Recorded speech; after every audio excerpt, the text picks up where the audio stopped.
Andres de AA Sports here with my first Mexico National Team roster video of the 2026 year. This week on Thursday, the Mexico National Team revealed their January roster for their first two games of 2026 against Panama and Bolivia. Now, these games are in January outside of the FIFA international calendar, and because of this, the roster will not include any of Mexico's players that are competing in Europe at the club level or just abroad outside of Liga MX in general.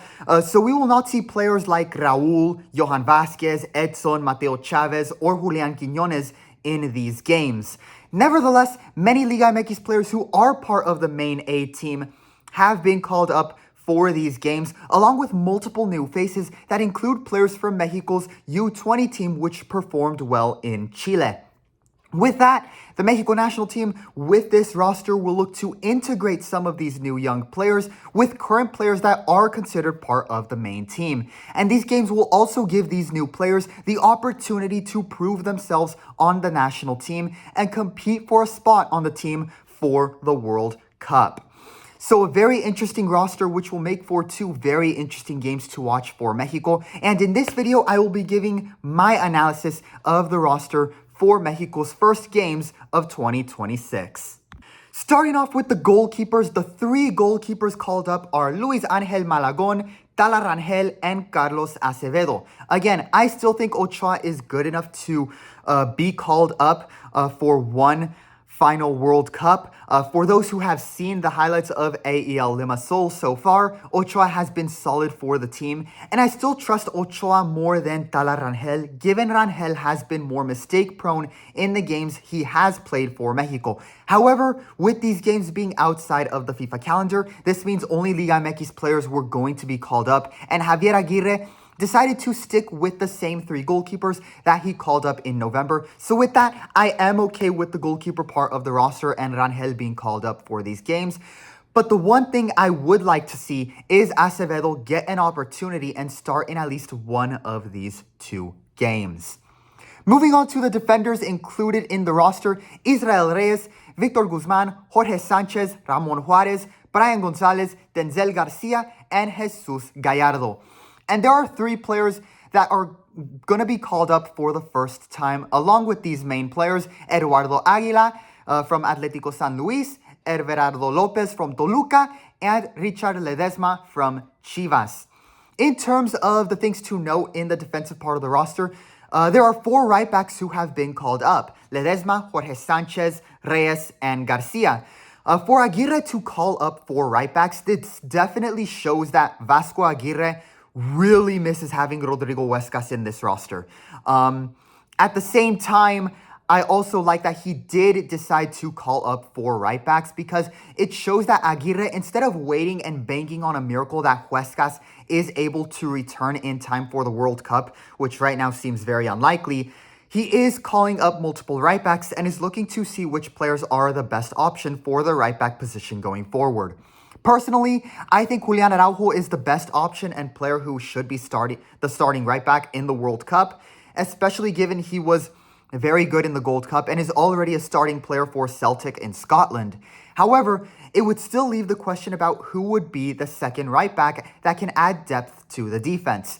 And should Aguirre continue to be reluctant to call up Julian Araujo like he has been since the Gold Cup, then it leaves the right back position completely open. With that, these games will be very important for Aguirre to see which right backs perform the best in these games, because they could very well be called up in June should Rodrigo Huescas not be able to play in the World Cup.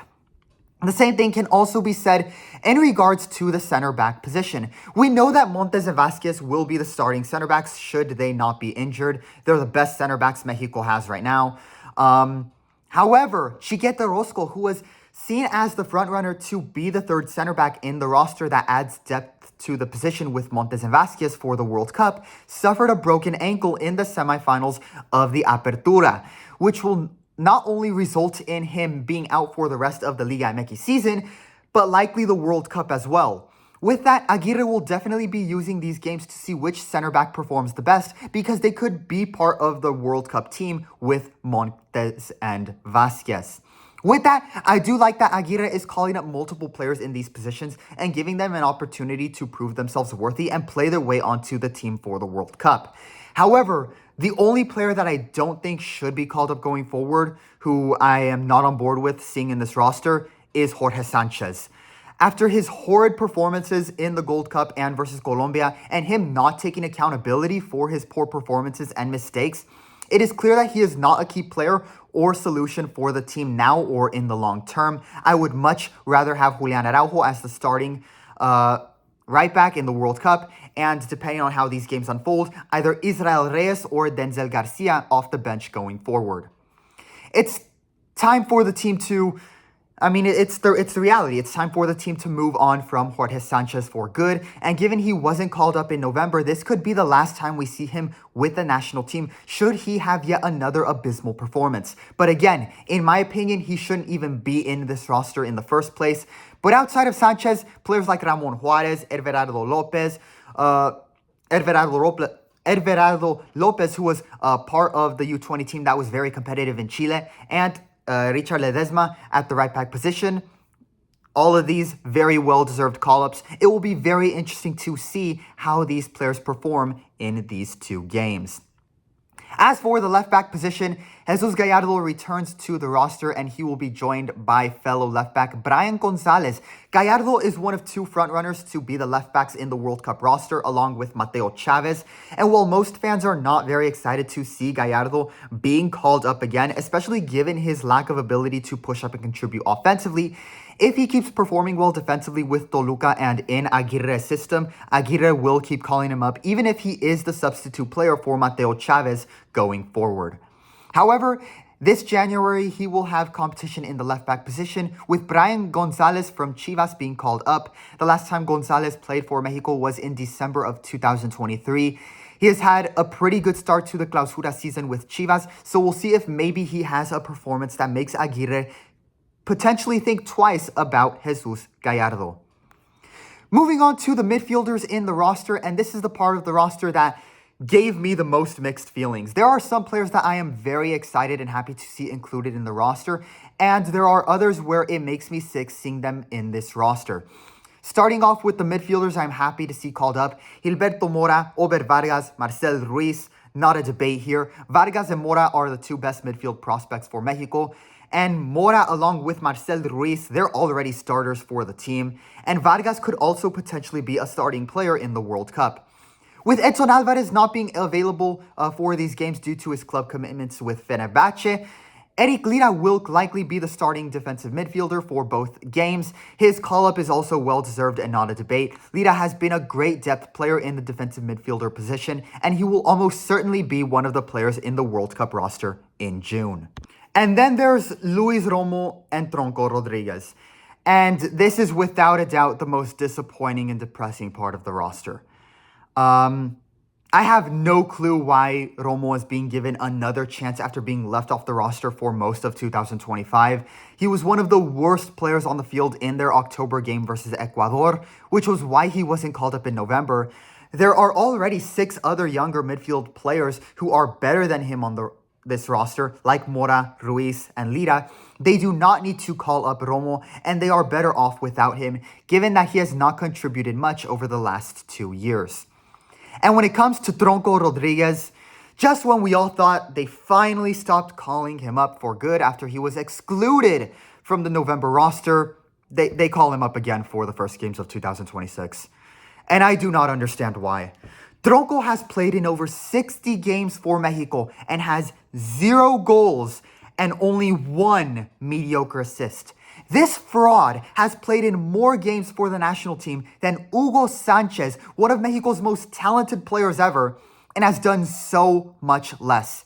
And Tronco has only gotten worse with every game he plays. He was non-existent at best in the last World Cup. He was a turnover machine with the ball in the Copa America, where he couldn't provide even a decent pass to save his life, and was also the reason why Mexico blew a 2-0 lead versus Valencia in a hybrid friendly.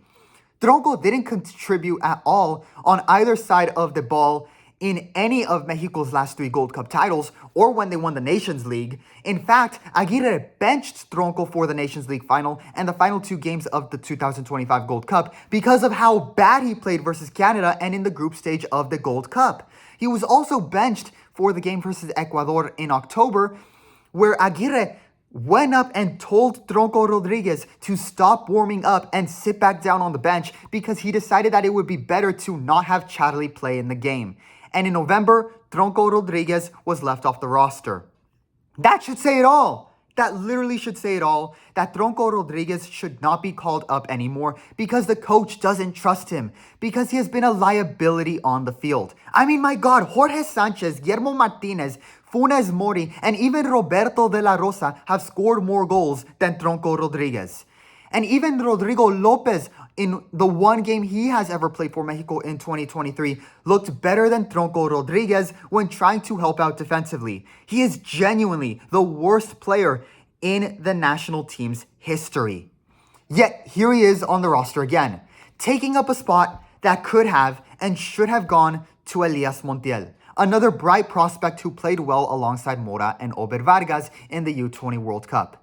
This makes me, and it is making many others, question what is going on behind the scenes. Because it seems that there is an unmeritocratic reason why Tronco Rodriguez keeps getting called up and is being treated like this untouchable vaca sagrada. Whether it's roster politics of the past, like in the Copa America that saw him and guys like Guillermo Martinez get called up, or nepotism that has no shame, whatever the unmeritocratic factor or factors are, it should not matter. Tronco Rodriguez should not be on this roster. He should not be called up anymore. Fans are tired of seeing this fraud be allowed to fail every single time. And if an injury is the only thing that results in him finally being excluded from the roster, at this point, so be it. Mexico fans are done with Tronco Rodriguez. I really hope that Tronco doesn't play and that Luis Romo doesn't start in any of the games.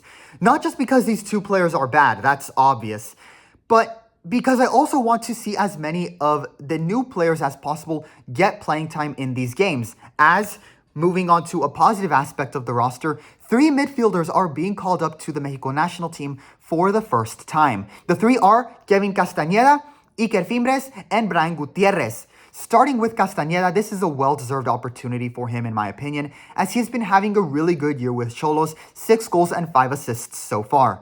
I am also very excited to see another one of the prospects from the U20 World Cup team that made the quarterfinals in Iker Fimbres. He had a very good U20 World Cup in Chile and has had a great start to the Clausura, scoring in Monterrey's recent 2-0 win versus Necaxa. A well-deserved call-up for Fimbres. And Brian Gutierrez, the Mexican-American dual national who is coming off an excellent MLS season with the Chicago Fire that saw him score 10 goals and have 4 assists. Very excited to see how he performs in his first games for Mexico. It's worth noting both Ledesma and Gutierrez are Mexican-American dual nationals who are being called up to the Mexico national team for the first time. So it's great to have both players in Mexico's player pool system. I hope these new players get significant playing time in these games as they are deserving of the opportunity to prove themselves. And finally, we have the players that will make up the offensive front, starting with the wingers. Diego Lainez and Piojo Alvarado are the only 2 wingers included in the roster. And to be honest, I do not really like this.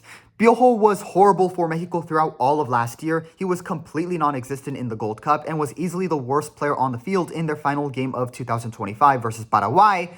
With his poor form, he should not be called up right now. As for Diego Lainez, while he has not been a liability for the team, he also has yet to prove he can be a solution in the winger positions. No Alexis Vega due to injury, and while I would have loved to see Osiel Herrera get called up for these games, he is also injured. However, Hugo Camberos and Alexis Dominguez are 2 players that I am surprised were not called up. They are 2 young wingers in Mexico's prospect pool, both played well in the U20 World Cup, and given this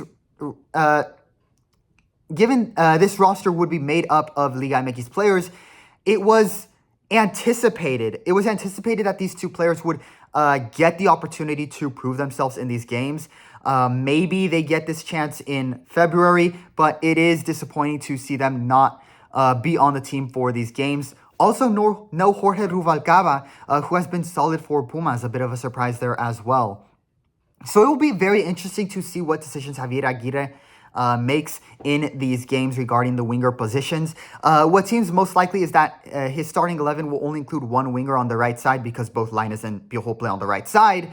And one comes off the bench in the second half. Aguirre included a lot of attacking midfielders in this roster as well. So is Aguirre going to try and convert one or two of these players who normally plays as a 10 into a winger up front, particularly on the left side? It could work, and given Aguirre has not been afraid to make changes when he notices a problem, he might try to do that.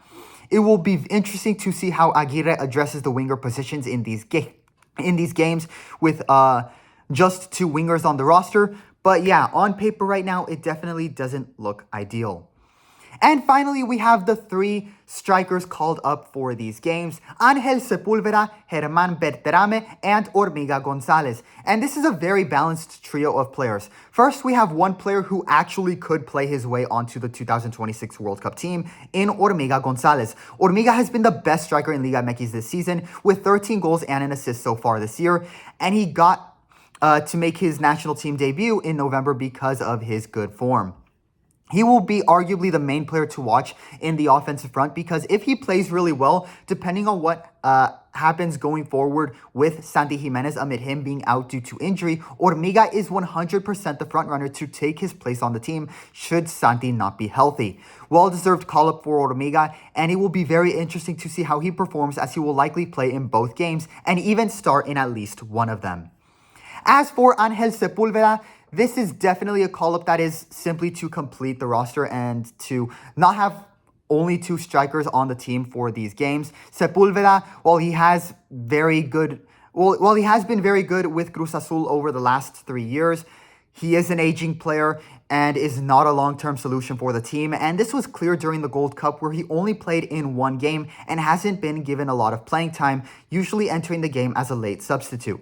Nevertheless, it is an opportunity for him to represent and play for Mexico. And the final striker included in the roster is Germán Berterame. And he will also be a player to watch in these games because I do think his place on the team is white hot, despite only playing in 5 games for Mexico so far.